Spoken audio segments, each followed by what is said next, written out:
Yeah. So, yeah, Brian, we have been teaching at the same university for a while. When did you start at CIS? Well, it's been 3 years. 3 years? Three Okay. years, right in the middle of COVID. Oh, interesting. I thought you had taught longer than that.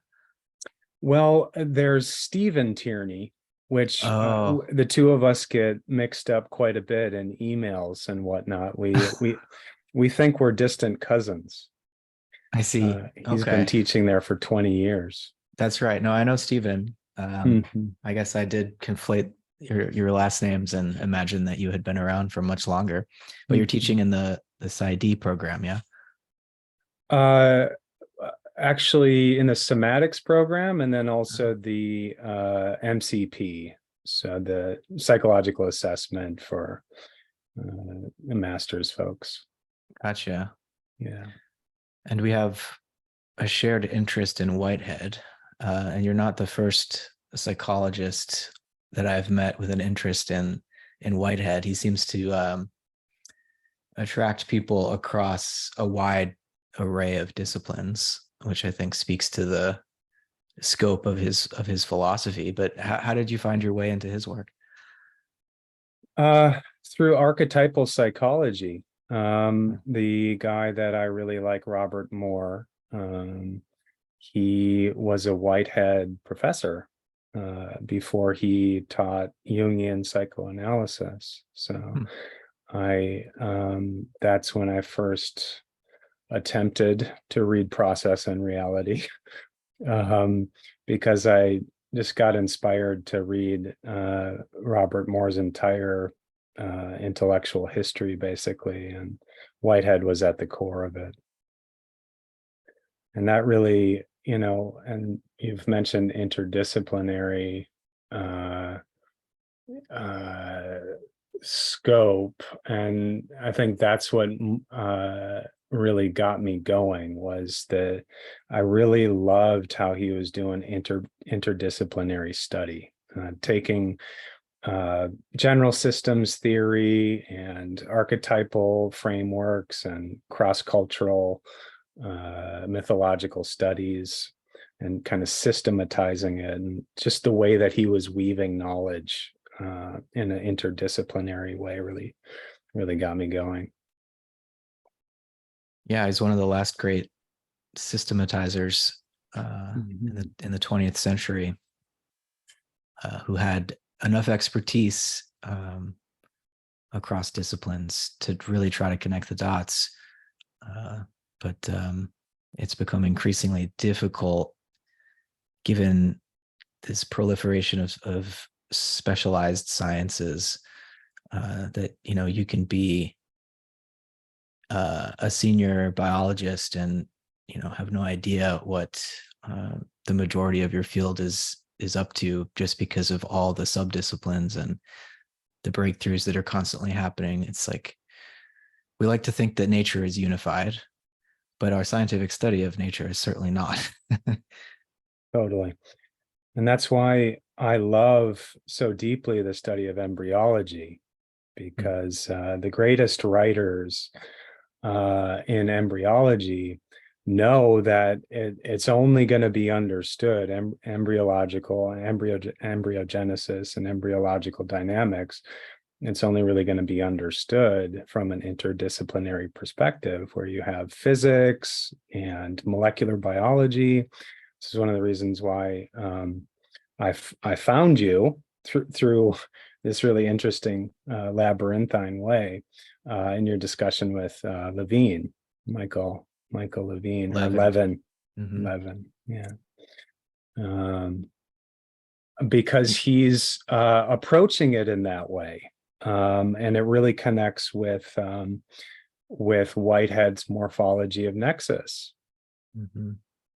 You know, That's right. it really does.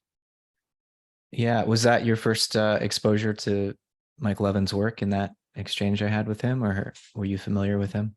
I think I saw a Friedman podcast with Mm-hmm. Levin on it as Yeah. well.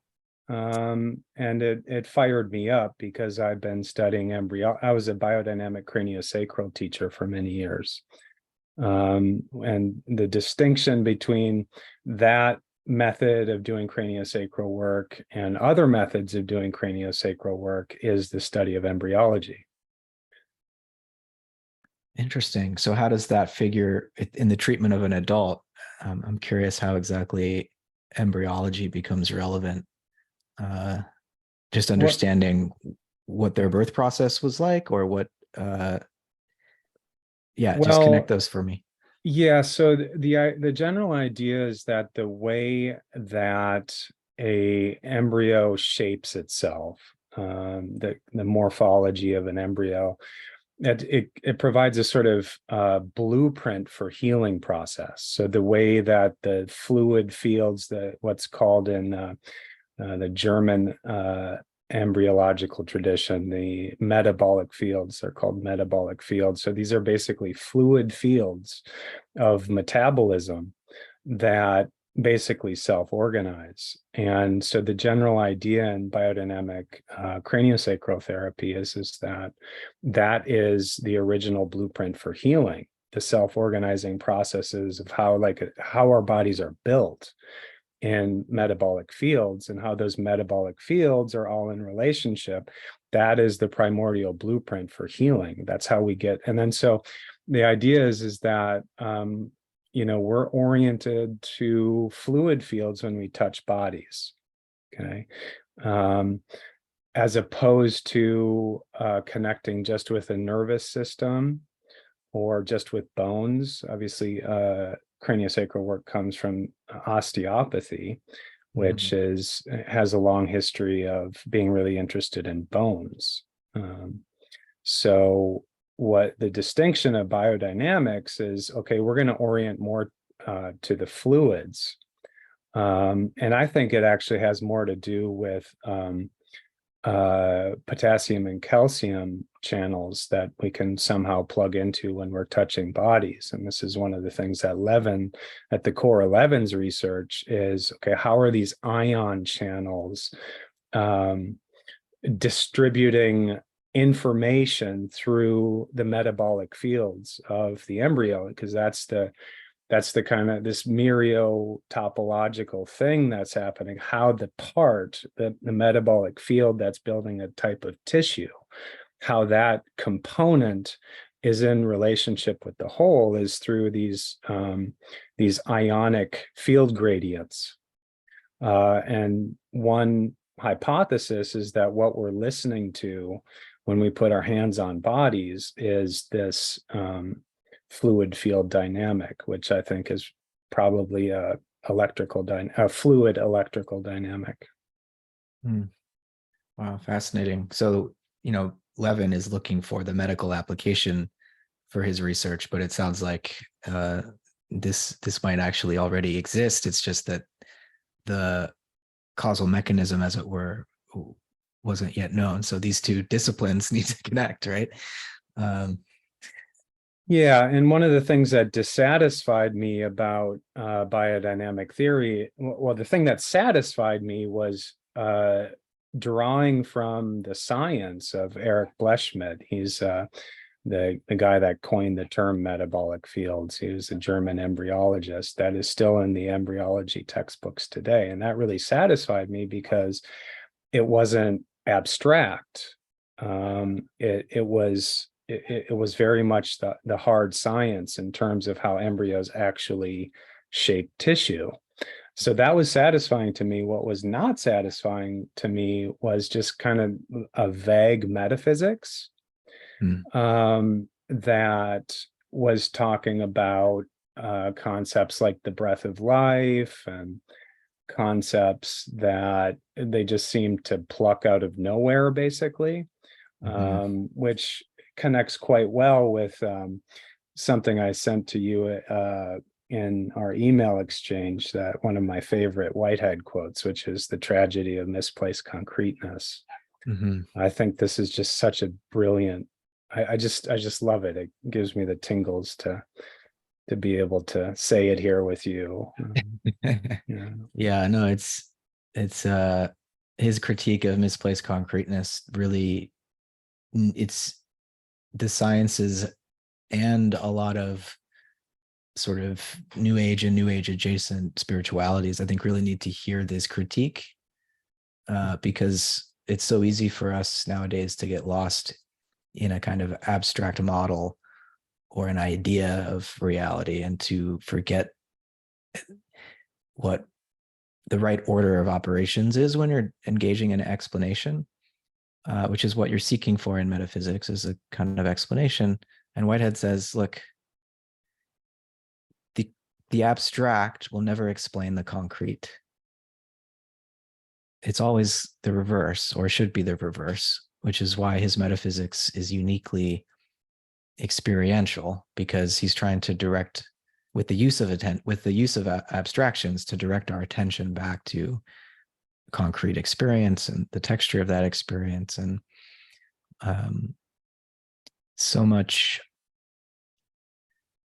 science nowadays directs our attention away from experience to some sometimes beautiful model that is alleged to be going on behind the scenes of our experience and causing our experience. And it's not that our senses give us access to everything there is to know in the universe. Obviously they don't, but when it comes down to it, we want our scientific accounts and our theories of causal mechanisms to be translatable, at least into experiential terms.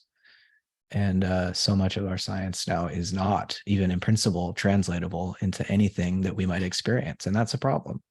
Yeah.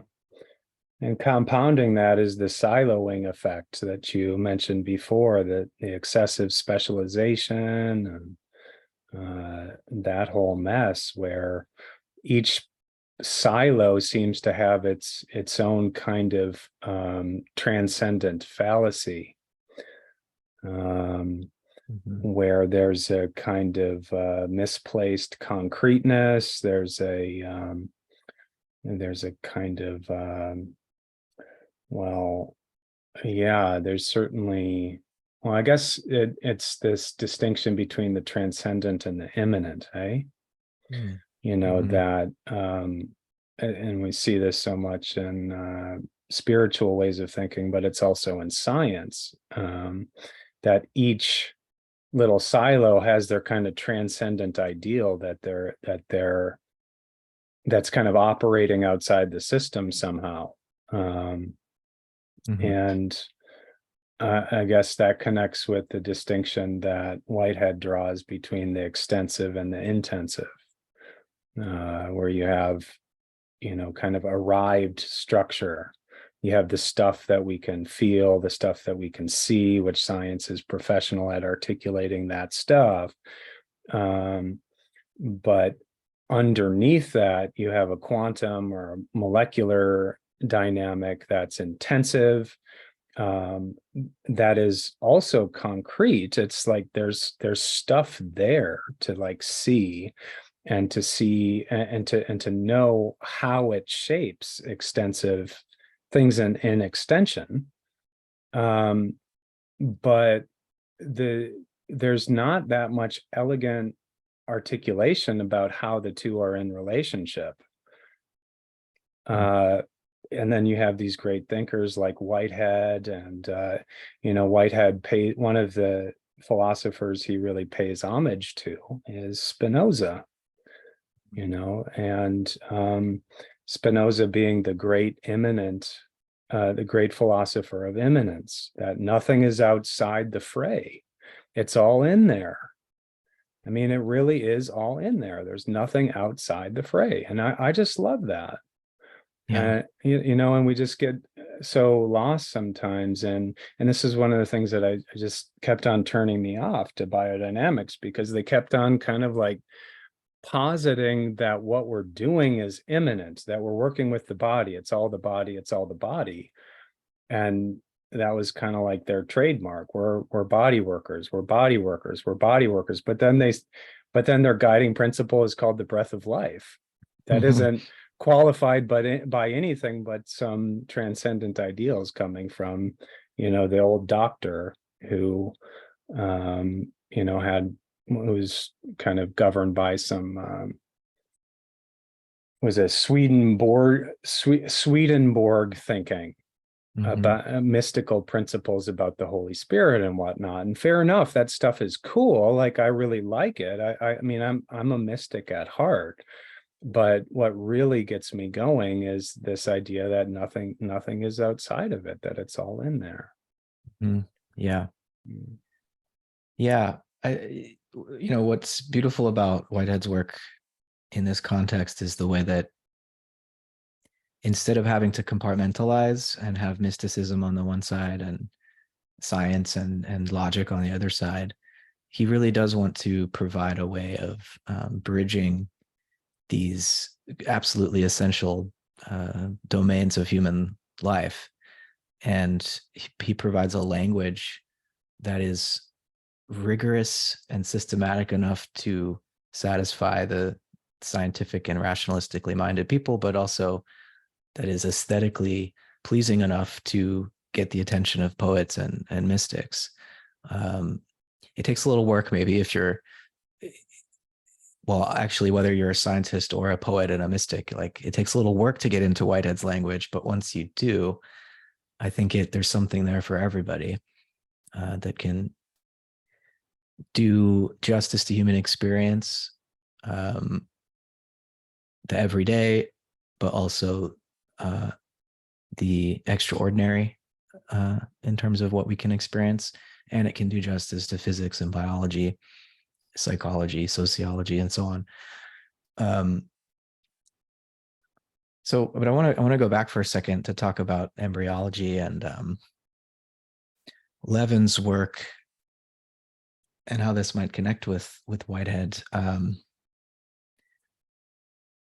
heard Levin say that one of the implications of his research is that the brain and neurons and the nervous system is not like special in that it's the only organ system in the body that is capable of like cognition or what we might call intelligence, or that it's the only system that communicates with these chemical and electrical gradients and so on. Actually, every cell in the body can communicate in this way. And it seems that the nervous system is just a further elaboration on a form of communication that's basic to all cellular life, going back to the origins of life, perhaps. And indeed, there's some origin of life research that's suggesting, that I'm very interested in, that suggests the origin of life is a community of protocells rather than a single heroic cell that figured out how to do it itself, right? And so this collective intelligence dynamic of bioelectric communication seems quite primordial in terms of how life itself evolved, right? So there's nothing special about brains. And so I think one of the implications here is that, I mean, brains are special. They're especially organized and networked so as to give animal bodies a capacity to respond quite quickly to changes in their environment and to form internal goals and all this stuff that I think, it's a further elaboration upon a primordial capacity of cellular collectives. But it's uniquely powerful, but it's nonetheless what we think of as consciousness and what most people nowadays would tend to locate inside the skull somewhere is actually coextensive with life. I would think, at least. Whitehead would want to go even further than that, but yeah, just in this context, at least if we're talking about organized matter or living matter, it seems that there would be no reason to deny some degree of consciousness or experience to all living creatures down to a single cell, right? You would accept that? Yeah. Oh, absolutely. Do you go further than that in your own thinking, or into like panpsychism? Or yeah, absolutely. I'm with Whitehead that the universe is an organism. And I like thinking of it as an embryo. Yes. that the universe is an embryo. It's a self-organizing, massive, gargantuan embryo. It's a metamorphology of nexus that spins out many morphologies of nexus, like metabolic fields that produce novelties, and that there's something in the fabric that is driving the novelty, that's immanent. It's in the fabric, and it's driving the novelties that are differentiating new fields that generate new novelties, and one of them is the biosphere of Earth, and I'm really passionate about origin of life research as well. An RNA world hypothesis, that's I'm writing about that right now in my book. Oh, great. Like how extraordinary it is, and you're absolutely right that and Levin, I'm with Levin, that it's not just the nervous system that specializes in long range communication. I mean, so you have all of these ancient ion channels, that I think that you talked about with Torday. I got his name right, Torday, who is very passionate about calcium channels. In fact, he thinks that's the prime driver. This is the vesicle first hypothesis of origin of cellular origins, right? That it's bubble first. I don't think we have to choose one or the other, but that's a yeah, we could exactly. talk about that, but exactly. So you got all these. I think in this latest book, I was a 2023 published book. They list 21 different this came first hypotheses, vesicles first being one of them. And of course, what they say in the text is that they're all related, and they're all interwoven, and there's just so many cool ideas out there. One of them that I ran into is this idea of a natural nuclear reactor, so that you have somewhere sunken in the earth. Probably there's a couple places. One of them was found in Africa, where they've proven that a natural nuclear reactor existed about 2 billion years ago. And that this natural, so it was uranium, a pocket of uranium, that was actually, so the theory, this is an origin of life theory, is that what you have is this pocket of water down deep in the earth that was influenced by a uranium pocket that was big enough to actually create nuclear energy. And then it's a geyser model. So there would be radiation would impact some of the proto cells and whatnot. And the hypothesis is you got to have energy to power it all, right? You got to have, okay, so what's the energy? And so the hypothesis there was that there's a natural nuclear reactor that was helping to shape the RNA world. Interesting. I haven't heard that theory before. I mean, I've heard about natural reactors, but I haven't heard that might be involved in the origin of life. I mean, it's funny. I've talked to some kind of biologists who are more influenced by kind of Goethean science. If you're familiar with Goethe's kind of phenomenological approach to science, which very much involves working with your senses to empathically observe life processes, with getting quite intimate with them. And when it comes to the question of the origin of life, they're just like, that's too speculative. We have no way of actually knowing, and we'll probably never know. And as appreciative as I am of this Goethean method of science, I'm also a speculative philosopher. So I'm so into this origin of life question, even if we'll never know exactly what the conditions were 4 billion years ago on this planet, and all the various scenarios that could lead to life. continue to multiply. I mean, there's so many different research teams at this point. But I can't help but wonder about it. The origin of life theory that I'm especially excited about comes out of the work of David Deamer at UC Santa Cruz and his colleague Bruce Damer. So it's Deamer and Damer, and they call theirs the hot spring hypothesis for the origin of life. And so geysers are also involved here. But for them, what's driving the chemical engine is this wet-dry cycling in shallow freshwater ponds on volcanic islands after the Earth had cooled off and the oceans had formed. These volcanic islands would have formed, and regular geyser activity would flood the pond, and then the sun would dehydrate it. And the idea is that at the edge of these ponds, this constant cycling through wet and dry phases with a gel-like kind of damp phase in between would drive the formation of polymers.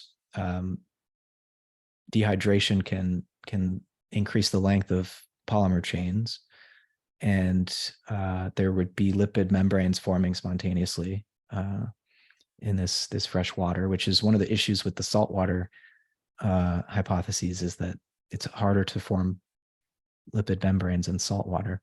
But in freshwater, it works fine. And the idea is that with each wet-dry cycle, you get a kind of chemical selection process where in the gel-like phase, as it's dehydrating, these polymers are, they're in lipid packets that kind of dry and break, and so the chemicals get shared. But then when they get rehydrated, the vesicles kind of bud off, with each with its own little package of chemistry in it. And in the wet phase, as they're floating around, they get tested for stability.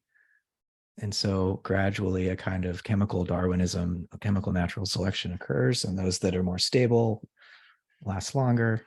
Those that pop disperse their polymers, and then you get this preservation of the polymers that are stable in the gel-like phase that get shared. And so gradually the idea is through this cycling process that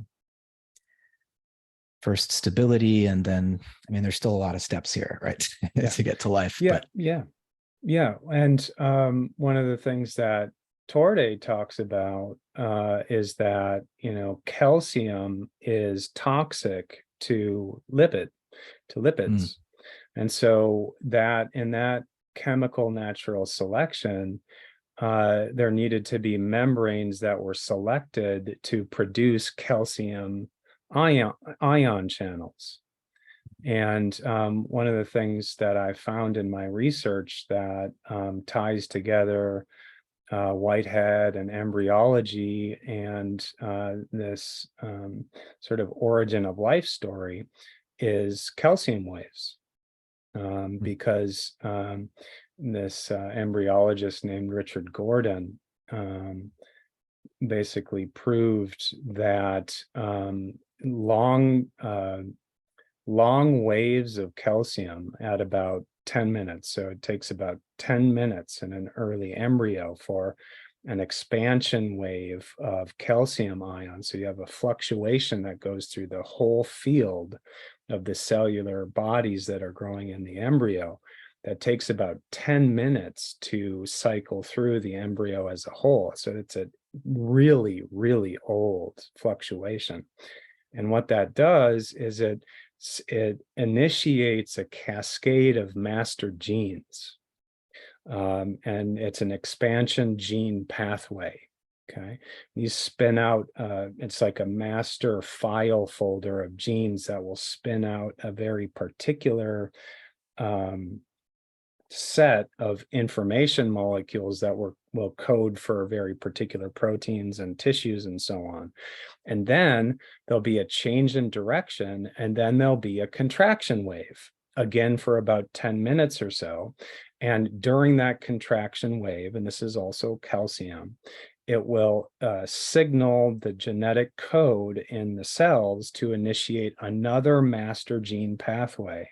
that Gordon is calling the contraction gene pathway that will then spin out tissues and proteins and read out the information in that way. So then you have this basic pattern, this basic rhythmic pattern of expansion and contraction, which, I don't know how much Whitehead talks about rhythmicity in terms of expansion and contraction, but certainly Deleuze does. As does Goethe. I mean, that's the Yeah. whole expansion and contraction is the polarity that drives the formation of the metamorphosis of plants too. Yeah. Yeah, and then of course what you have is you have long range communication. It's not a nervous system yet. This is way before nervous systems. You have long range cellular communication, and that's happening in proto life. Now it's shown that, now this is with potassium waves now, that bacteria communicate in colonies via potassium waves. So they have a long range, quote unquote, nervous system, right? That's communicating through a wave like expansion and contraction that's spinning out genetic information, reading that genetic information, and helping to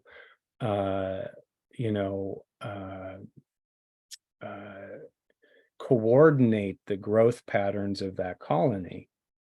Right. So that's it's so cool, right? So you got this basic rhythm of expansion and contraction that seems to show up everywhere. And I was even, going into, some of this CMB research, cosmic microwave background research. And how, have you heard of this cosmological axis of evil? Have you ever run into that term? No, I haven't. So so the whole proof, or one of the major proofs for the Big Bang theory of cosmogenesis is that there's a uniform CMB, a uniform cosmic background radiation. And because it's uniform, that's how we can say that it started from one place. Okay. But what they're finding in the data is that that's not the case. It's heterogeneous. Right. And so I find it really strange that they just chose to call the anomaly the axis of evil. And it's kind of supposed to be thought of as a kind of tongue-in-cheek thing, that, like, oh gosh, it could be that it's not the Big Bang. It could be that we're actually a black hole. And all of that stuff. But in that research, I ran into this sort of tidal field model, where you have this cosmic infrastructure called the cosmic web, which has a basic rhizomatic structure like the brain does, and so on, where you have this nonlinear rhizome-like filamentous grid that connects everything. And then, just like you have in an embryo or in the connected tissue of the human body, that's the connected tissue of the universe. And fluctuating through that is a dilation field, okay, and a contraction field that the astronomers are now calling tidal fields. So is this, I mean, I'm picturing, in terms of the topology of this, a kind of torus. Does that, where there's an expansive movement around the outside, and then it comes back in again, and you get I think I haven't seen these particular folks that are talking about tidal fields. They haven't talked about it in that way. I did run into a paper that used the term the spine of the cosmic web, which I think is quite very interesting. embryological. Yeah. Very embryological, is it not? Yeah, totally. So my interest is in mapping that, is going with Whitehead and thinking about the universe as an organism. So then that means thinking about the notochord, which all of us chordates have. is a embryological notochord, which is a gel-like, and it is a spiral formation. And I think we could get away with saying that it's a torus structure. Was it because the issue is that the universe as an organism it's not in an environment. So it's somehow producing its own environment within itself. I mean, it's almost like an inverted organism. Or there's this topological fold. And I feel like the torus shape captures that for us in a way that allows, because otherwise we're in this situation where, the metaphor breaks down, because organisms always have environments, and the universe as a whole. I mean, Plato was dealing with this issue in Timaeus. He wanted the cosmos to be a living thing, but it was very different from other living things for this reason, right? It doesn't eat, it doesn't defecate, it has no outside. Yeah, well, that's where, the metaphor does seem to break down a bit, but then it starts to open things up to, okay, well, maybe the expansion that is the universe right now is the result of a prior contraction. Yeah. You know what I mean? And then we're starting to get really weird, right? And what's the Ouroboros? And it's this is what I appreciate about the process dimension of Whitehead's thought, because he'll say, yes, the universe is an organism, but it's not a static organism. It's a process whose production remains incomplete, because each microorganism, let's say, within the universe, each occasion of experience or actual entity is arising and perishing from moment to moment, adding itself to the whole. And so the universe is forever passing beyond its prior state of organization. And we tend to think in terms of nouns instead of verbs, right? And we say the universe. Yeah. But it's a universing, it's a cosmogenesis, it's and if we're going to think in terms of a big bang, it's still banging, right? And that shift, I think, destabilizes us, because we want to be able to, we feel like we don't know what something is until we've frozen it, right? And we can describe it completely. And the problem is that, there's lots of problems with that, but there's a participatory dimension to this too, that, science and the pursuit of truth has always, in the West, in the last few hundred years at least, been construed as though knowledge would require kind of having an objective, impartial view, as though from the outside, of that which you're attempting to know, and that your observation of that thing isn't interfering with it, and that your ideas about it aren't changing it. You're just a neutral witness describing it as it is, independent of you. But I think this new approach to science, that Whitehead and others are inviting us into, it's not that our ideas are creating the world, but the way we describe the world has an effect on how the world then becomes. Science isn't just about knowing, it's also transforming the world as it knows it in different ways. Yeah. That's dovetails quite nicely with the bone that I have to pick with Buddhism. Wow. Okay. Where it can sometimes feel like we're carving out an observer there too. And one of the reasons why I think that you see some of these claims out there, like, Buddhism is the only thing that vibes with science, Sure.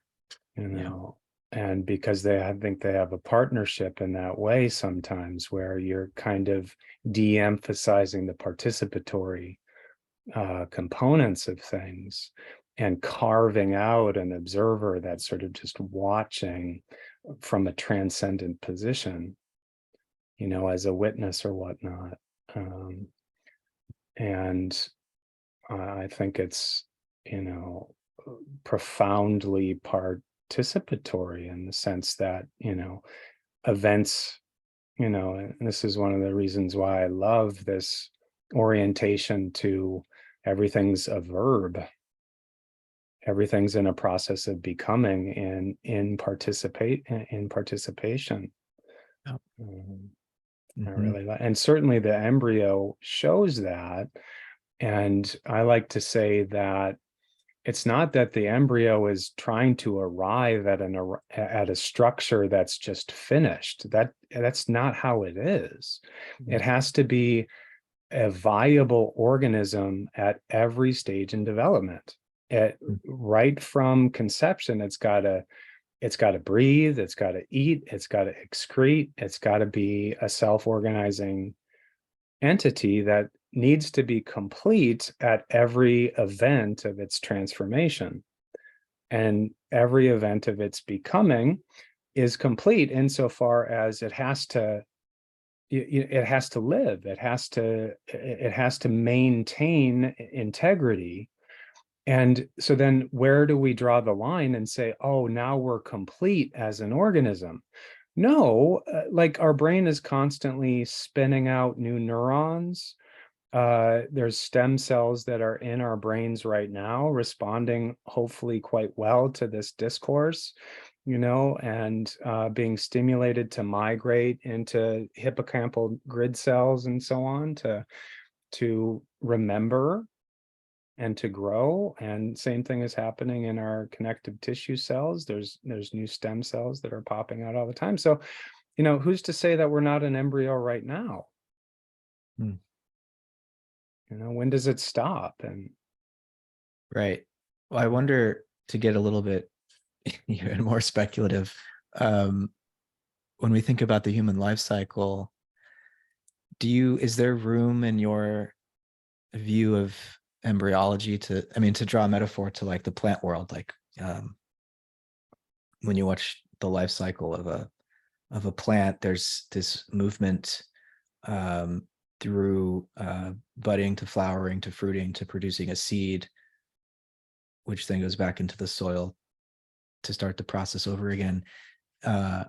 Is there any analogy in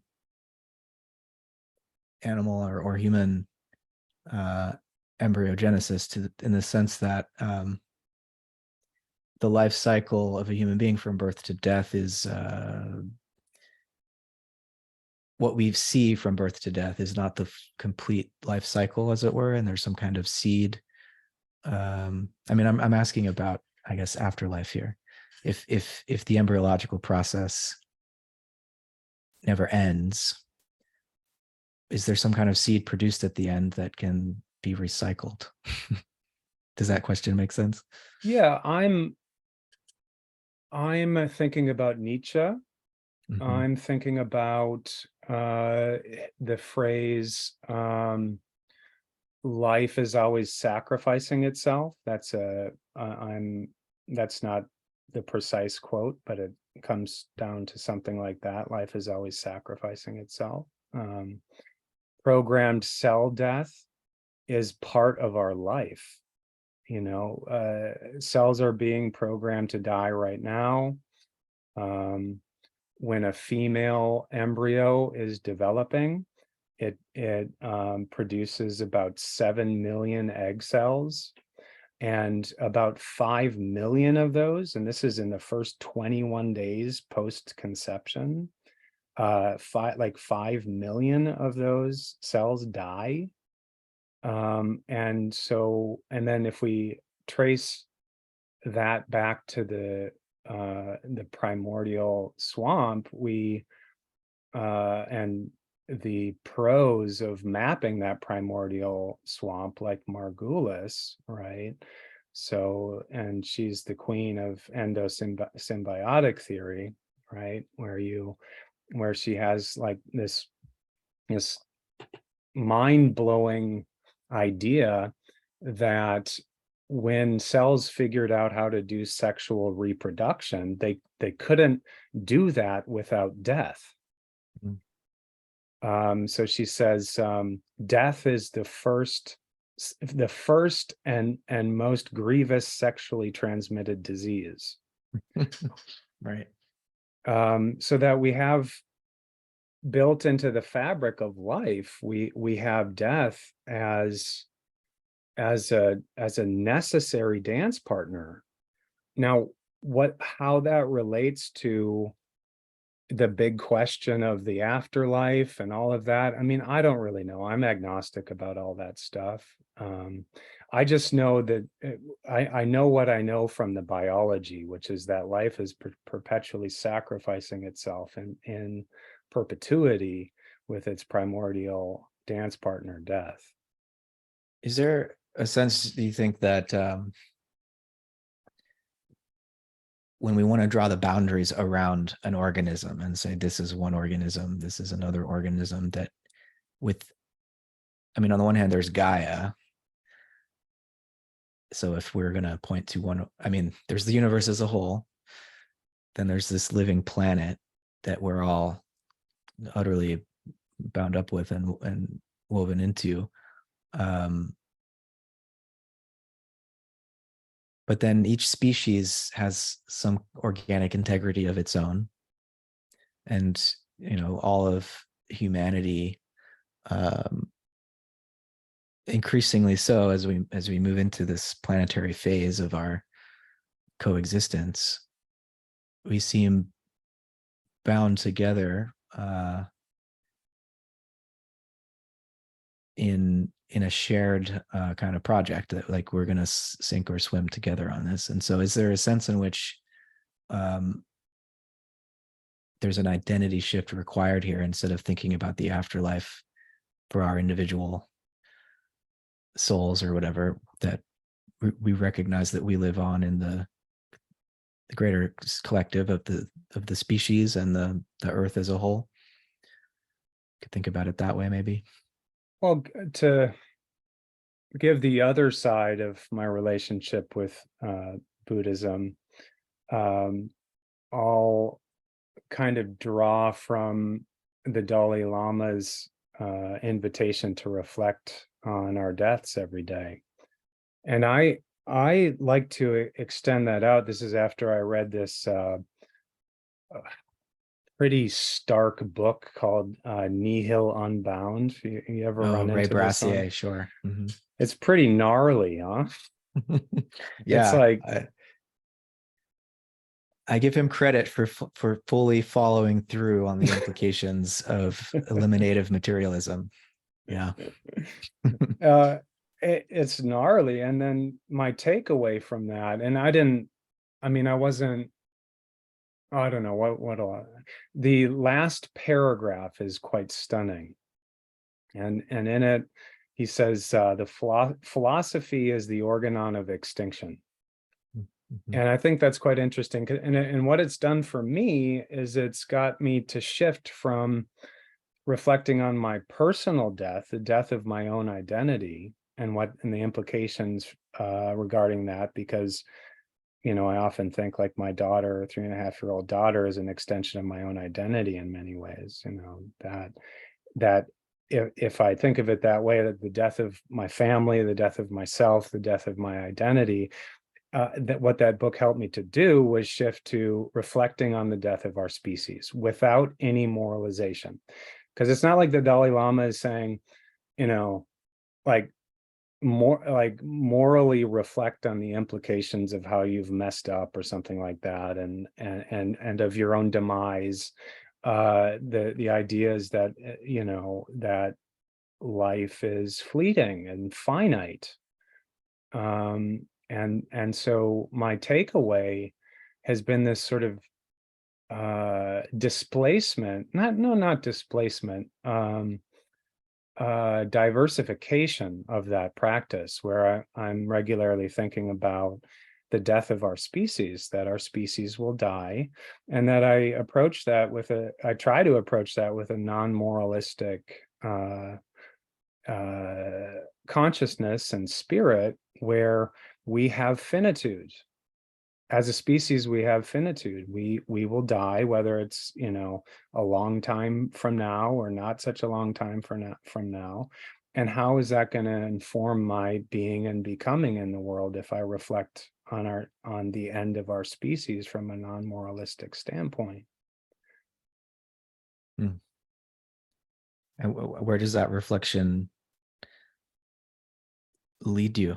I mean, is that just a practice of sort of impermanence and accepting the Impermanence. It helps me to uncouple from a sort of salvationism. I Mhm. think one of the shadows of the tragedy of misplaced concreteness and how it gets operationalized is through grandiosity. The grandiosity of salvationism. Mhm. So like my silo or my belief system then becomes the way, the truth, and the light, and therefore the salvation and the harbinger of the new society, or all sorts of things that we see in cross-cultural mythologies having to do with what happens downstream from an apocalypse, for example. So to me, for me, it's an antidote to my own grandiosity and salvationism. Mhm. So when you say that you're doing this reflection in a non-moral way, is that to say you're looking at human extinction from just like a purely naturalistic point of view, and that it's just a sort of inevitable fact of life as a biological species? Yep. Hmm. Are you kind of Nietzschean about morals? That this human, all too human distinction between good and evil is just a function of who's in power and what's motivating them, and changes from culture to culture through history. It's not really. What's that beautiful quote again from Nietzsche about the prevailing truth of a time as a function of power and not truth, or something to that effect? Yeah, yeah. I Yeah, mean, I something don't like recall that. the exact Yeah. statement, but Yeah, that's the idea. I definitely vibe with a lot of elements of that, but I Mm. think that he gets read. I really like Deleuze's reading of Nietzsche. I mean, that's Mhm. what really gets the witch's broom out for me. Yeah. It Hmm. really gives me an expansive sense of joy, that and it's not nihilistic. And the reading, and Deleuze's reading of Nietzsche is not nihilistic. It's an ethics of joy. It's Yeah. ethics of affirmation, taking the truth of our extinction, whenever that is, and turning that into a deep affirmation of life and joy and creativity. And Mhm. so Nietzschean in that way, where it becomes that negation is funneled back into the alchemical alembic, Yeah. and what comes out as a plumage is a joyful plumage, and a passion to create Mm. and produce joy. Right. Yeah, I think there is something liberating about becoming your own lawgiver, as it were, if you want to. I don't know if that's the best way to put it, but not being beholden to the moral customs of your time for your own sense of self-worth or purpose and meaning in life. And Nietzsche is helpful in that respect, though very easily misinterpreted and misconstrued, um, as he has been through history to serve other ends, a will to power that's quite nihilistic, actually. But Whitehead has his own version of Nietzsche's, you know, critique or Nietzsche's understanding of the genealogy of morality and critique of it. But with Whitehead, you get this profound reimagination of God and the whole theological enterprise on a aesthetic basis rather than morality. Right? God is seeking beauty and intensity of experience of beauty, and is perfectly willing to sacrifice social order. And for Whitehead, right, society is not just human collectives, but he would say our body is a society of cells, and molecules are societies of atoms, and so on. God is seeking intensity of experience, and if intensity of experience is achieved by sacrificing an entire society to produce that intensity, then so be it, right? So it's some people would view that as a kind of evil God, but there's another side to the divine for Whitehead, which is he calls it the consequent nature, which is a kind of cosmic, not just a memory, but a way of interpreting.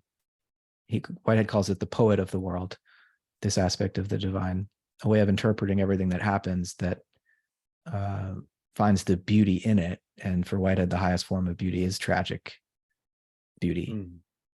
And so I just had a book come out on Whitehead, and I have a whole chapter on Whitehead and Nietzsche where I'm really trying to do a bit of metallurgy and see if I can fuse them and into a stronger philosophical steel that overcomes this nihilistic malaise that's just so infectious right now. Because I think it's very, on the one hand, I think it's become very easy today to dismiss morality as just a power play and a social construct. But the task, and Nietzsche's life story makes this quite evident, the task of moving through that to this joy and this sense of the power that can come from a free expression of beauty. It's very hard to win that for oneself, and to do so in a way that is socially stable, and not just a situation where the strong prevail. Right. And so I really try to think through this dilemma. I think Whitehead provides us with a way of restoring some sense of a purpose to life that would not be derived from any existing moral system, but would be derived more from our experience of this lure toward beauty. Right. And I think it's very dangerous to, as Whitehead wants to do, to make aesthetics first philosophy, as it were, to put aesthetics before morality, to put aesthetics even before logic. And it's a lot for Whitehead, a mathematical, someone who really inaugurates this whole approach to mathematical logic with Bertrand Russell, for him to say, as he does, aesthetics is the more, the broader study, the more general study than logic. Logic is derivative from, or a it's derived from our understanding of aesthetic pattern. I like that. Matt's metallurgy. I really like that you use that term, because one of the most mind-blowing regions of Deleuze's thought is in his thought on metallurgy. I just think it's absolutely brilliant in how he's talking about nomadic thinking, and this connects a whole heck of a lot. By the way, did you interview Michael Epperson?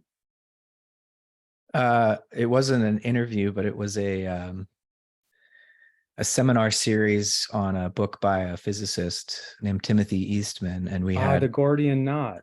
That's right. And Mike joined us a few times. Yeah. Right. Yeah, yeah. So yeah, that was quite an interesting discussion uh where you have this idea of transversals. I don't think that's the precise word, but something like transversals. There's it's a repackaging of kind of like the intensive plane, where you have a kind of virtual realm that creates novelties and individuations and so on. And then you have the extensive realm, which is arrived structure and stuff that we can see and measure. And, it has a Euclidean geometry and so on. And then you have transversals that travel between realms, as it were. And to me, that's the genius of Deleuze is to really celebrate the transversals and nomadic thinking and nomadic becoming. And he uses these metallurgists as examples in history of people that that had different ways, nomadic ways of being and thinking that operated like transversals insofar as the societies of civilization being built. So you have the structures and extensive structures that stratify the embryo that is planet Earth, and the extensive structures of humanity that differentiate, like how cells differentiate in an embryo, and stratify in structures and cities and grid formations and all of that. And then you have the nomads that are constantly on the move, bringing transversals across structure. And then you have pirates and, figures that are nomadic, that are bringing wisdom. They're bringing, of course, they're bringing all sorts of stuff, right? But, wisdom is one of the things that they're bringing. And you have this very nomadic transversal thing that's happening that I think is very consonant with some of these long-range communication models that we're seeing in Levin and that we see in origin of life theories, where you have migratory nomadic particles that are carrying genetic information throughout the whole organism. These are transversals, right? So, and viruses are a perfect example. Viruses are transversals, and so are exosomes. Exosomes are now in my research big time. I think that there's just so exciting. They're little nano bubbles that carry genetic material and are part of the long-range communication. They're central to long-range communication in bodies. So they're nomadic agents that cut across structures. And they carry, and now they're being studied in cancer research. It's probably the future of cancer treatment to figure out exosomes and how to package the right information inside exosomes. And because exosomes are always communicating with the immune system, and they're carrying information that distributes throughout the entire organism, throughout the whole. So that's myriotopology, right? That is the part nomadically stitching together with the whole, and it does it through these transversals. Yeah. Yeah. Yeah. I've only briefly heard about exosomes, and it's just another example of the old Weissman doctrine, where the somatic cells and the germ cells were thought to be separate, and so there could not be any inherited characteristics or any transfer of genetic information that wasn't purely through sexual reproduction. And now we're finding all these examples of whether it's lateral gene transfer, or endosymbiosis, or symbiogenesis, I should say, where whole organisms just merge to give rise to new species. So that it makes evolution look way less like a series of lineages and more like a kind of a network or a rhizome, where there are these crossings, these transversal crossings happening all the time. It's a very messy process.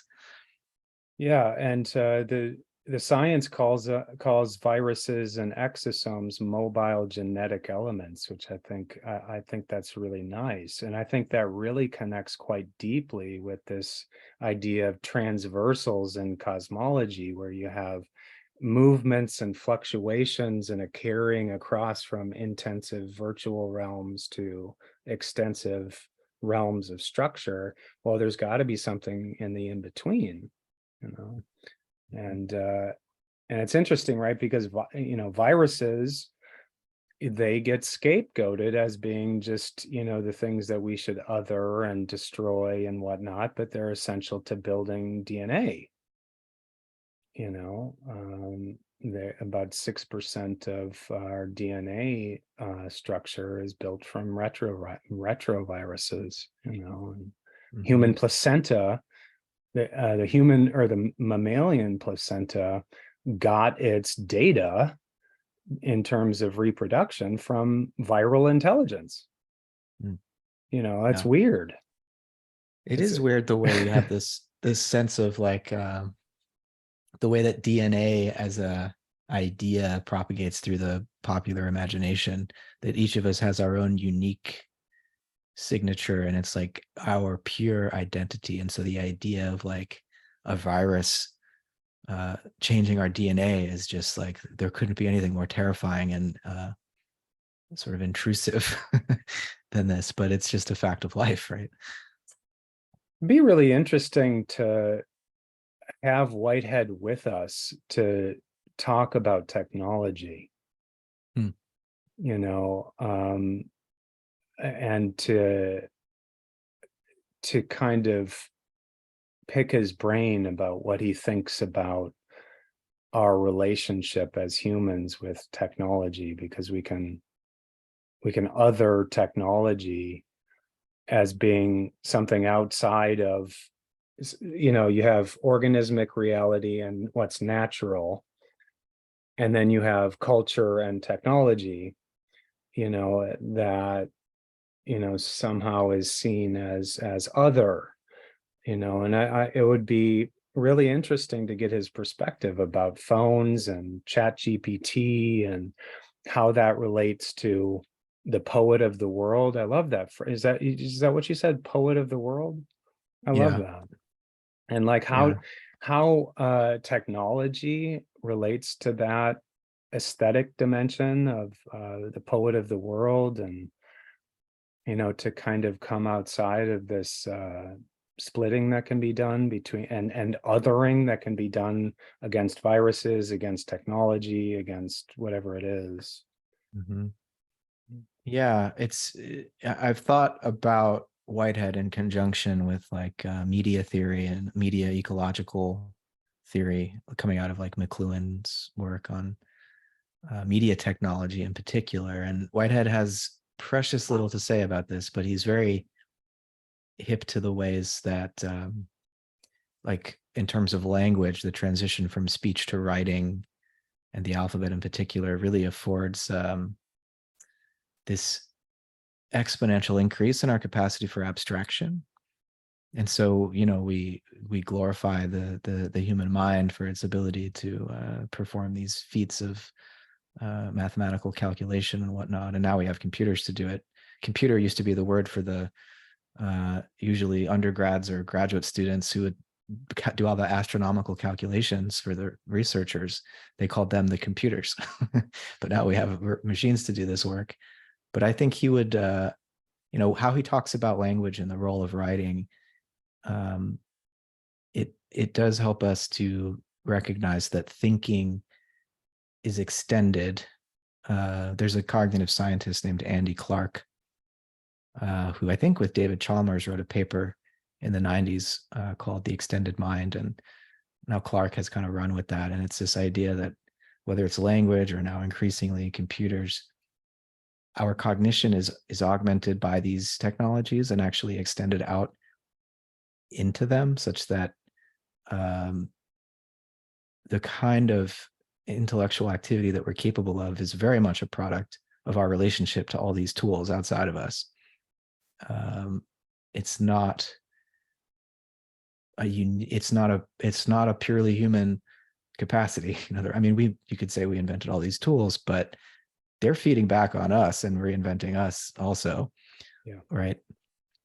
And so I think this nexus of relations is something that's totally we can elaborate this in Whitehead's terms, and he just only scratched the surface, because 100 years ago it wasn't as obvious that we were becoming the pets of our technologies. Yeah. Well, and back to that phrase, morphology of nexus, which is, deeply participatory, deeply relational, and I like how you've articulated this kind of feedback loop and seeing it as similar to how a virus is in relationship to DNA. They're in a morphology of nexus. They're creating events. There's an inging, it's a verbing, and there's a coevolution there. There's a production of novel ways of expressing being and becoming, and to me, that's a hopeful, positive way of looking at it. There's plenty of negative ways to look at it, but I like this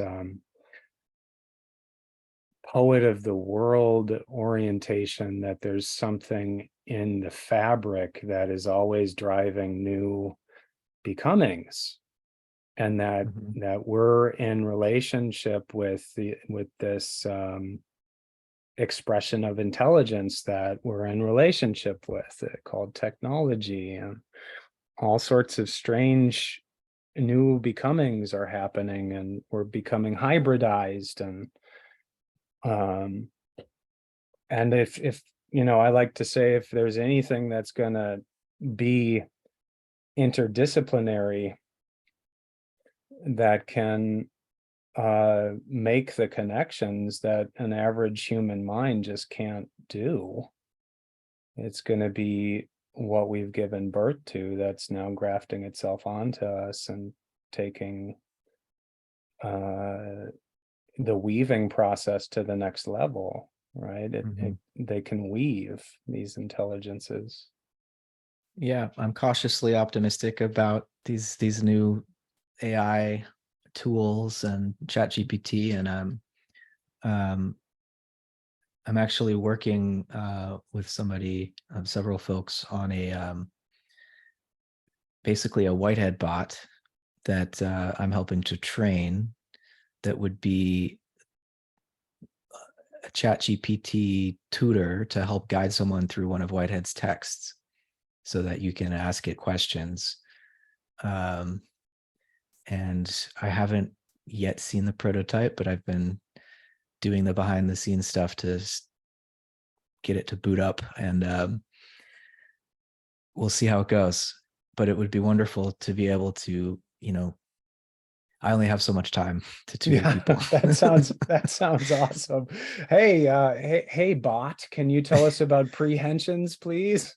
Yeah, exactly. And I'm hoping it'll actually, because it'll have all the knowledge of ChatGPT trained on whatever, all the human knowledge that they've been able to feed it, but it'll have the context of all of Whitehead's books and my kind of exegesis as its foremost sort of layer that it'll draw on. But if you ask it for an example of one of Whitehead's more abstract categories, it can go search through its whole database of text that's been trained on beyond Whitehead and find because it's like Whitehead doesn't offer us as many examples as I would like. As much as he's trying to defend the concrete, he sure does give us a lot of new abstractions. And so I'm hoping this will be able to fill in some of that for us by drawing across disciplines and from poetry and literature as well. And so we'll see how it goes. That sounds wonderful. I mean, I could just keep on going because I love talking with you. If you want me, I have another concept to throw in if you want to go there. Sure. Yeah, let's do one more little thought jam around an idea, and then we can wrap it up for today. So one of the things about Chat GPT and AI that I find really interesting is this idea of hallucination, artificial Mhm. intelligence hallucination. I just thought that was quite interesting, where you can ask the artificial intelligence about something, and it'll say with certainty basically an answer, and when in reality it's actually just hallucinating. And they're actually actively trying to train AI to dream and therefore kind of hallucinate, which I think is just so interesting, right? How, Yeah. that it does seem to vibe quite a lot with, hey, how do you get the intensive dimension in more? How do you get in this sort of the order emerging out of chaos? How do you bake that into the system? Because it's actually already in the system. I think that's Yeah. just so mind-blowing. Yeah.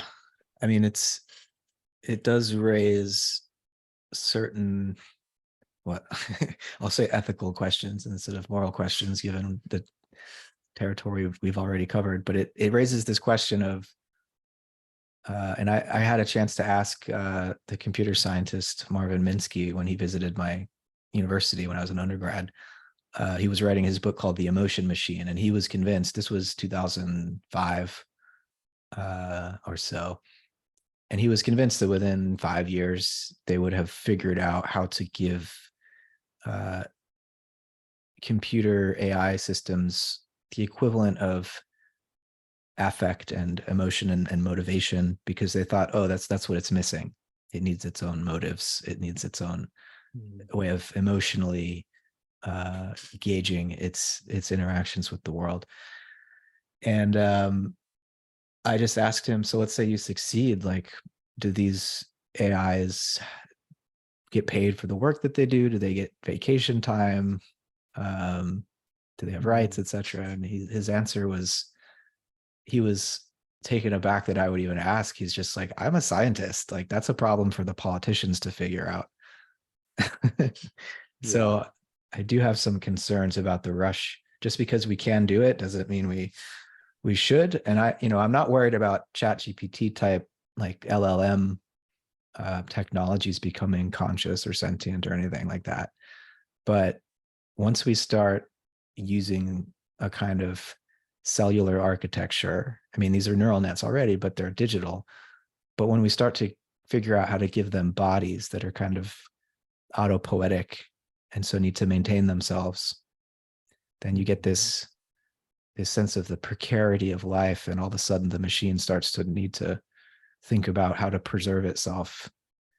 I think it's technically feasible that we could move in that direction and see these types of machines emerge. And it may be inevitable. I don't know. But I just worry. I mean, we've seen this in science fiction so much, so we have some idea of the sorts of dilemmas that arise. But And Whitehead's God, which I can't, I mean, much more about that than I, because I've focused on other dimensions of Whitehead, but it gets my heart responding. Just that idea, that presence of that there's something in the infrastructure that is a friend of some kind. mm-hmm. Um, that, and I'm not sure if he talked about compassion insofar as his God. You focus more on the aesthetic element of it. Yeah, I mean, he describes God in the same, is it the same passage or near it? He talks about God not only as the poet of the world, but as the fellow sufferer who understands, because this consequent nature of God that is a sort of cosmic memory, is also feeling everything that happens, every joy, every sorrow. And so that's a kind of suffering with, absolutely. So I take refuge in that when scary possibilities start to arise, like that, whatever tragedy might be on the way, that in the infrastructure is a suffering with. Yeah. Mm. Yeah, no, absolutely. And maybe more sentient beings of this new type is just what the universe is up to at this particular moment in history on this planet. So we can figure it out, maybe. Well, Brian, this has been a far-reaching, really interesting conversation. Hopefully, it's interesting for the folks who will listen to it. I certainly enjoyed it, and yeah, let's continue the conversation. I mean, so much more to talk about. I've always been intrigued by embryology, embryogenesis in itself, but also its application as a kind of analogy to the universe as a whole, and I mean many other processes. So I would very much like to continue this at some point. Me too. Awesome. Me too. All right. Well, are you teaching over the summer, or you're just sort of No, I took a break this summer, which is good? much needed. Great. Well, I hope Yeah, you enjoy the rest of your summer. likewise. And yeah, let's stay in touch. Okay, Great. bye. All right. Have a good night. You too. Bye-bye.